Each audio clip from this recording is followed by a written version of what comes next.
Hello বন্ধুরা, কেমন আছেন সবাই? আশা করি সবাই ভালো আছেন। আমরা আজকের টপিকসে সাজিয়েছি এসইও টার্মস নিয়ে। এসইও টার্মসটা সাথে অনেকে আমরা পরিচিত, আবার অনেকের কাছে সম্পূর্ণ নতুন। তো আজকে আমি এই ভিডিওতে এসইও টার্মস নিয়ে আপনাদেরকে বিস্তারিত তুলে ধরার চেষ্টা করব। আপনারা দেখতে পাচ্ছেন এসইও টার্মসকে আমরা 5 ভাগে ভাগ করেছি: keyword stuffing, keyword frequency, keyword density, keyword prominence, keyword proximity। এই 5 ভাগ যেটা আমরা ভাগ করেছি, আমরা যখন কোনো কন্টেন্ট কিংবা আর্টিকেলকে যখন কিংবা ব্লগ পোস্টকে অন পেজ এসিও করব, তখন এই 5টার ইমপ্লিমেন্ট আমরা অন পেজ এসিওতে আমরা দেখতে পাই। কেননা আমরা অনেকে ব্লগ পোস্ট কিংবা আর্টিকেল যখন আমরা পাবলিশ করি আমাদের ওয়েবসাইটে, দেখা যায় ওগুলো গুগলের পেজে র্যাঙ্ক করে না।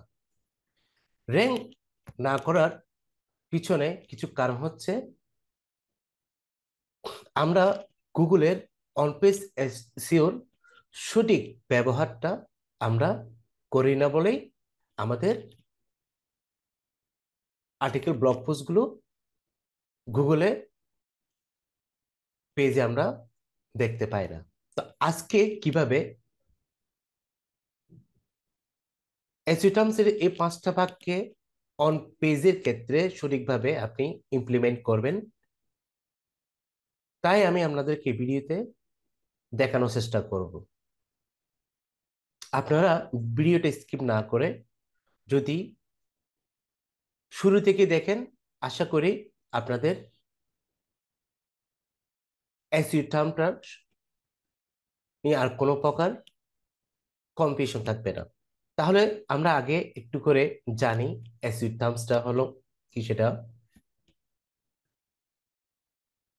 Keyword stuffing, keyword frequency, keyword density, keyword prominence, keyword proximity হলো এসইও শব্দ, যা বর্ণনা করে একটি কিওয়ার্ড কতবার প্রদর্শিত হয় এবং এটি একটি পৃষ্ঠার কোথায় অবস্থিত।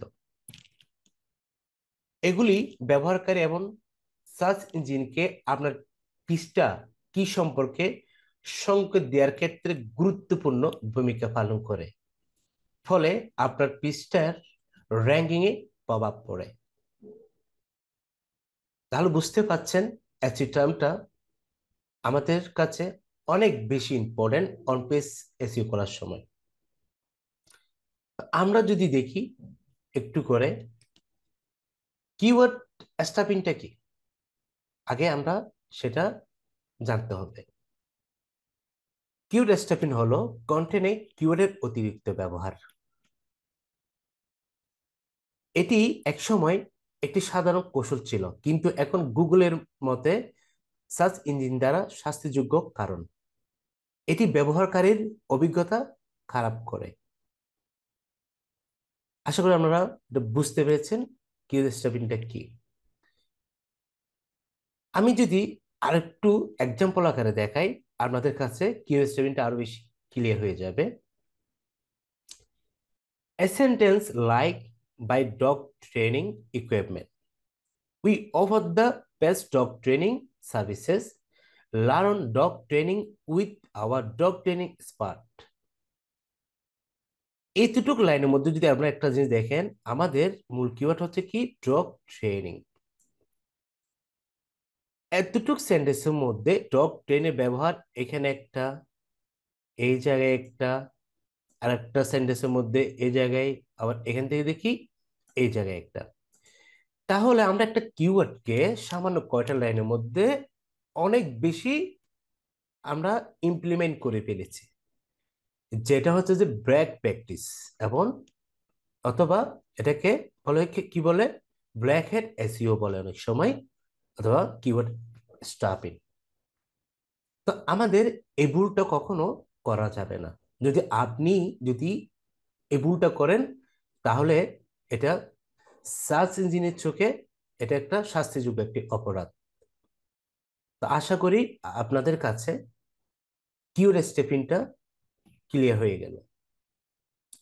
এরপর আমাদের যেটা আছে সেটা আমরা দেখি কি, কিউট ফ্রিকোয়েন্সি। কিউট ফ্রিকোয়েন্সিটা কি আমরা যদি একটু, কিউট ফ্রিকোয়েন্সি বলতে বোঝায় যে একটি নির্দিষ্ট কিওয়ার্ড কতবার একটি ওয়েব পেজে বা কোনো কন্টেন্টের মধ্যে প্রদর্শিত হয়। এটি পৃষ্ঠের মোট শব্দের সংখ্যার তুলনায় কিওয়ার্ডটি কতবার ব্যবহৃত হয়েছে তার একটি পরিমাপ। এটা হচ্ছে আমরা একটা কন্টেন্ট আমরা লিখেছি, কন্টেন্টের মধ্যে আমাদের প্রাইমারি কিওয়ার্ডটা আমরা কতবার রেখেছি। এক্সাম্পল, আপনি একটা দেখতে পাচ্ছেন, আমি একটা এক্সাম্পল রেখেছি। তারপর এক্সাম্পলের আমার মেন কিওয়ার্ড হচ্ছে কি ড্রপ ট্রেনিং। তার মধ্যে 500টা ওয়ার্ড আমাদের আছে। তার মধ্যে আমরা কিওয়ার্ড হচ্ছে কি ড্রপ ট্রেনিং, যেটা 5বার কি হয়, এটা আমাদের দৃষ্টিগোচর হয়। তাহলে এই যে 5বার 500টা ওয়ার্ডের মধ্যে আমাদের কিওয়ার্ডটা আমরা যখন 5বার যখন আমরা দৃশ্যমান হয়, আমরা এটাকে কি বলছি, কিওয়ার্ড ফ্রিকোয়েন্সি। এক্সাম্পল আকারে আমি আপনাদেরকে দেখাতে পারি একটা, সেটা হচ্ছে কি, আমি ওয়েবসাইটে গেলাম। সাপোজ আমি এই ওয়েবসাইটে গেলাম। ওয়েবসাইটে যাওয়ার পর আমি যদি এখানে কন্ট্রোল অ্যাপ দিয়ে যদি আমি একটু দেখি, এখানে প্রাইমারি কিওয়ার্ড হচ্ছে কি বেস্ট এসএসপি ইন বাংলাদেশ। আমরা যদি এখানে যদি best SEO expert in Bangladesh, দেখেন এখানে 1/5। তাহলে বেস্ট এসইও এক্সপার্ট ইন বাংলাদেশটা এখানে কয়বার পাওয়া গেছে, 5বার এখানে দেখাচ্ছে। ঠিক আছে, এখানে নিচে দেখলে আমরা 5বার এখানে কিন্তু টোটাল পাচ্ছি। এটা হচ্ছে কি আমার কিওয়ার্ড ফ্রিকোয়েন্সি। আশা করি সবার কাছে ফ্রিকোয়েন্সিটা ক্লিয়ার। আচ্ছা, এরপর দেখি আমরা কিওয়ার্ড ডেন্সিটি। অনেক বেশি ইম্পর্টেন্ট একটা পার্ট এসইও টার্মের মধ্যে। কিওয়ার্ড ডেন্সিটিটা কি আমরা এখন সেটাই জানবো।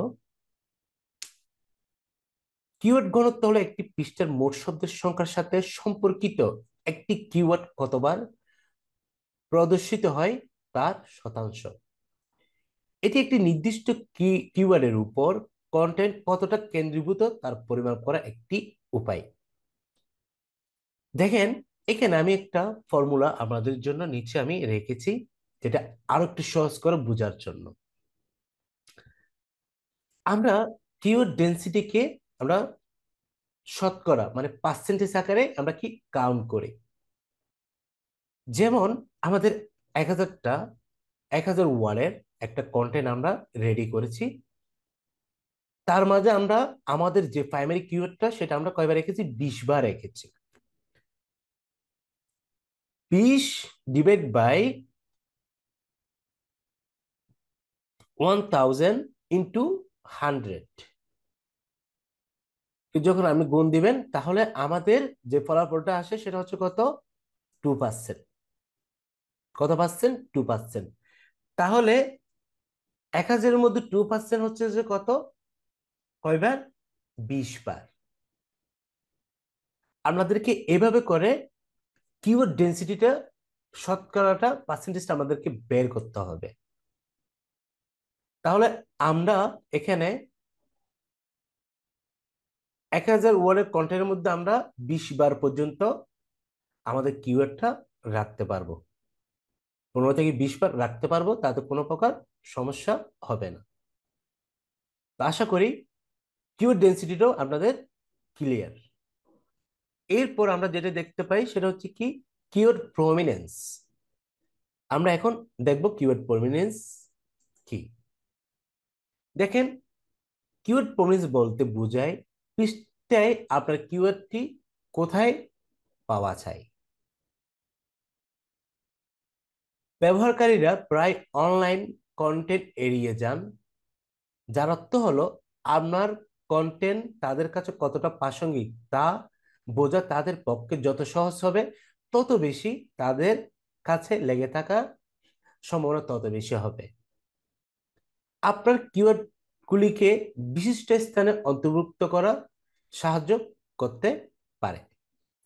তাহলে এখানে দেখেন আপনার কিওয়ার্ড গুলি অন্তর্ভুক্ত করার জন্য প্রস্তাবিত স্থানগুলি হলো আমাকে কিছু, আমরা যখন অন পেজ এসইওটা করি আমরা বেসিক্যালি এগুলোর সাথে কিন্তু আমরা পরিচিত।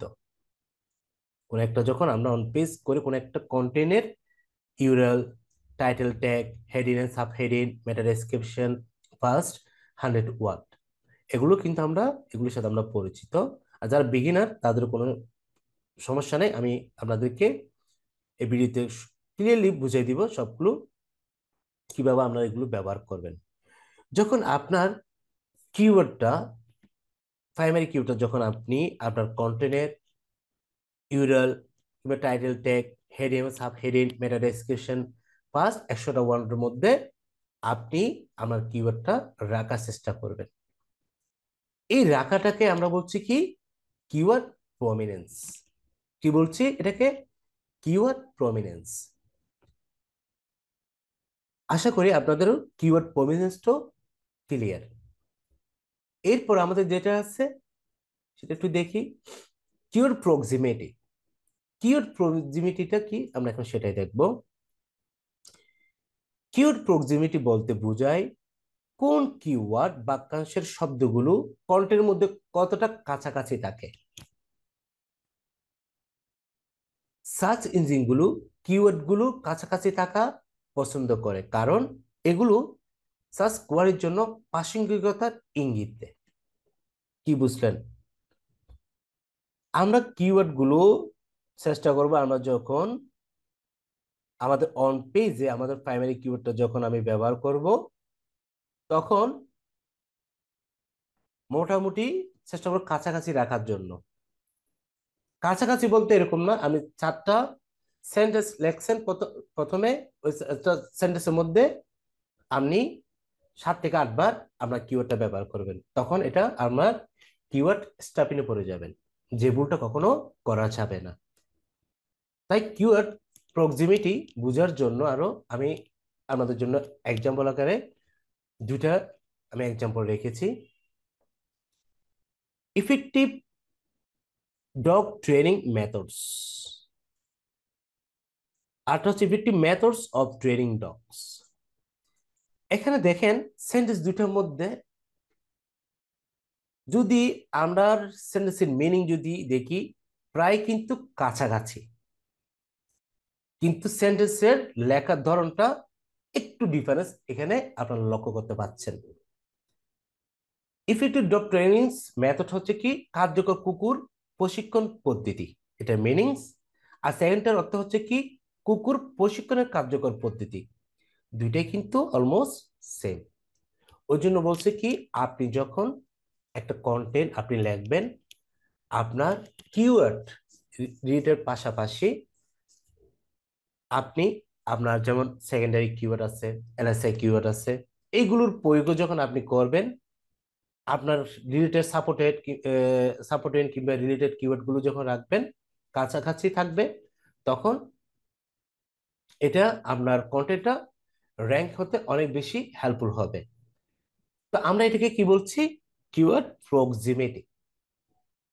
আজকে আমি এসইও টার্মে 5টা বিষয় আপনাদের সাথে কথা বলেছি এবং প্রত্যেকটা ইন্ডিভিজুয়ালি আপনাদেরকে আমি তুলে ধরার চেষ্টা করেছি।